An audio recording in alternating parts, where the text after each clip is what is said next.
ಅನ್ನ ಇದ್ದರೆ ಉಪವಾಸವಿಲ್ಲ, ಶಿಕ್ಷಣವಿದ್ದರೆ ವನವಾಸವಿಲ್ಲ.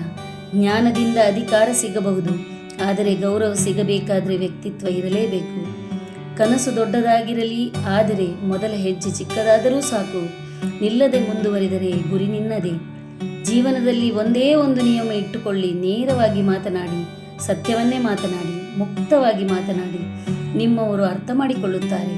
ಪ್ರತಿ ತಲೆಯೊಳಗೂ ತನ್ನದೇ ಆದ ತಲೆನೋವುಗಳು ಅಡಗಿವೆ. ಹೊರಗೆ ಕಾಣುವ ನಗುಗಳು ಒಂದೇ ತರಹ ಇದ್ದರೂ ಒಳಗೆ ಹೊತ್ತಿರುವ ಚಿಂತೆಗಳು ಬೇರೆ ಬೇರೆ. ಹಾಗಾಗಿ ಇತರರ ಬದುಕಿನ ಮೇಲೆ ಟಿಪ್ಪಣಿ ಮಾಡುವ ಮೊದಲು ಅವರು ಹೊತ್ತಿರುವ ನೋವನ್ನು ಅರಿತು ಸಹಾನುಭೂತಿಯಿಂದ ಸ್ಪಂದಿಸಬೇಕು. ಅಷ್ಟಾದರೆ ಪ್ರತಿಯೊಬ್ಬರ ಬದುಕಿನ ಪಯಣ ಸ್ವಲ್ಪವಾದರೂ ಸುಗಮವಾಗುತ್ತದೆ. ಎಲ್ಲಕ್ಕಿಂತ ಕಷ್ಟದ ಪ್ರಯಾಣ ಯಾವುದೆಂದರೆ ಒಬ್ಬರ ಜೊತೆಯಲ್ಲಿ ಮುಂದೆ ಸಾಗಿ ಒಂಟಿಯಾಗಿ ಹಿಂದಿರುಗುವುದು.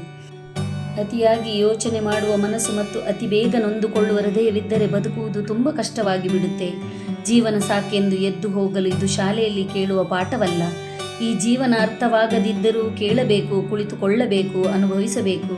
ಸೂಕ್ಷ್ಮವಾದ ಮಾತುಗಳು ಏನೆಂದರೆ, ಜೀವನದಲ್ಲಿ ಏನೇ ಮಾಡಿದರೂ ದಿನದ ಕೊನೆಯಲ್ಲಿ ಸಂತೋಷವಾಗಿರಿ, ಏಕೆಂದರೆ ಜೀವನವು ತುಂಬ ಚಿಕ್ಕದಾಗಿದೆ. ಒತ್ತಡ ಮತ್ತು ದುಃಖಕ್ಕೆ ಸಮಯವನ್ನು ಹಾಳು ಮಾಡಬೇಡಿ. ಮೊದಲು ಮಾನವನಾಗು, ಸಾಕು. ಇದೇ ದೊಡ್ಡ ಸಾಧನೆ. ಜೈ ಶ್ರೀ ಕೃಷ್ಣ. ಗೀತಾ ಭಾಸ್ಕರ್, ಬೆಂಗಳೂರು.